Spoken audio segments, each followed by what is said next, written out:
Okay, hello everyone. Here I want to provide a tutorial on how to overcome slow charging on Realme C67 device. To overcome the issue of slow charging on your device, and then you can follow the steps. Well, first thing first, open please the dialing application on your device. Well, and then here you can type the following code.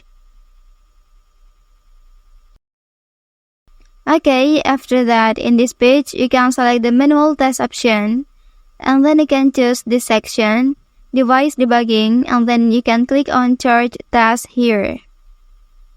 Okay, after that, you can select the first option, generic charger, and then here you'll see the information about your device battery. Okay, and then you can connect the charging cable for the test process.